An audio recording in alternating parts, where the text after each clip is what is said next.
ওমা, আমি তাহলে ভাতটা বসিয়ে দিয়েছি। হ্যাঁ, ভাতটা ফুটে দিয়েছি। আর ওদিকে কড়াইটা বসিয়ে আমি কয়েকটা পটল ভেজে নেব। একটু পটলটা ভালো করে কেটে দাও আর 4 কুচি করে দিও। দিয়েছো? আচ্ছা, যাতে রান্নাটা একটু তাড়াতাড়ি হয়। সকালের দিকে তো একটু তাড়াতাড়ি থাকে। তো এইখানে পটলগুলোকে মানে 2 পিস করে দিই, সেটাকে 4 পিস করে দিয়েছি তাড়াতাড়ি হওয়ার জন্য।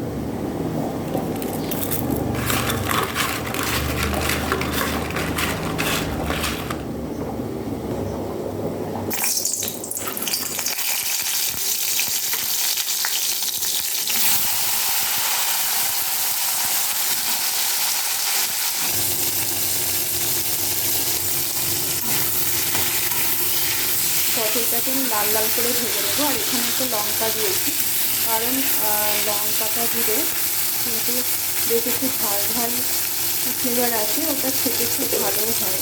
একটু ঢেকে ঢেকে অল্প আছে পটলটা আমি ভেজে নেব। আমি দেখেছি পটলটা ভাজার সময় তেলের মধ্যে একটা লঙ্কা দিলে একটু ঝাল ফ্লেভার আছে। ঝাল ঝাল ফ্লেভারটা আমার কিন্তু খুব বেশ ভালো লাগে। পটলটা ভেজে তুলে আমি এখন মাছগুলোকেও ভেজে নেব। মাছে লবণ হলুদ মেখে নেব প্রথমে। আজকে ছিল রুই মাছ, আবার আজকে রুই মাছই এনেছে। তো রুই মাছের ঝোলটা করব। ওই কড়াইতেই মাছটা করে নেব।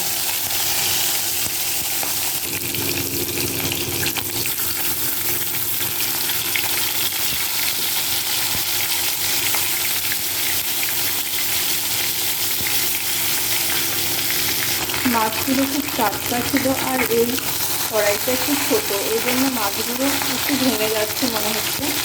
তো আমি খুব সাবধানে এগুলোকে তুলতে দেখছি।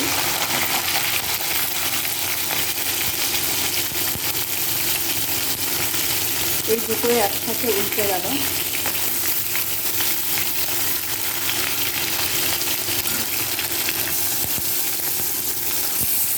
বাকি মাছগুলোকে এবার ভেজে নেব। আর যেহেতু পটল ভাজাটা করেছি, তাই একটু মসুরির ডালও প্রেসার কুকারে আমি বসিয়ে দেবো।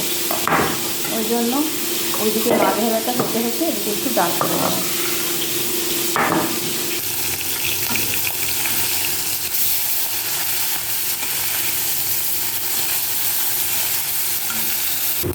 ওই তেলের মধ্যে মাছগুলোকে তুলে নিয়ে ফোড়ন দিয়ে দিই। এরপর আমি এখানে দিয়ে দিয়েছি আদা, পেঁয়াজ আর রসুন বাটা। মশলাটা আমি আগে থেকেই করে রেখেছিলাম। হলুদ দিয়ে দিলাম, পরিমাণ মতো লবণও দিয়ে দিলাম। এরপর কিন্তু আমি মশলাটাকে ভালো করে একটু কষিয়ে নিয়ে তারপর জল দিয়ে দেবো।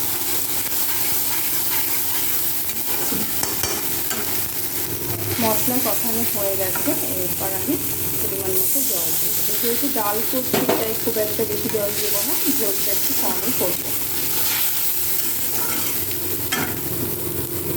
এরপর ঝোলটা ফুটে এলে আমি মাছগুলো দিয়ে দেবো। এরপর ঝোলটা একটু সামান্য ফুটে এলেই মাছগুলো একে দিয়ে দিচ্ছি। কয়েক পিস মাছ আমি ভাজা রেখে দেবো। আর এদিকে ঝোলটাও ফুটে গেছে। আর লাস্টে আমি একটা দেশি মুরগির ডিম সিদ্ধ করে নেব। এর মধ্যে একটু লবণ দেবো, তাহলে রান্নাটা কমপ্লিট হবে। আর মাকে খেতেও দিয়ে দেবো। আর এদিকে মুসুরির ডালটাও কিন্তু আমার হয়ে গেল। ডালটি সিদ্ধই রাখ। ওমা, খাবার দিয়েছি বা তুমি চলে এসো। আজকে সিদ্ধ ডাল করেছি, আর মাছ ভাজা, পটল ভাজা, আর আছে মাছের ঝোল, আর আছে বাড়িতে পাতা টক দই। তোমাকে একটু দিয়েছি আর আমার জন্য একটু রেখেছি। তুমি চলে এসো, খেয়ে নাও।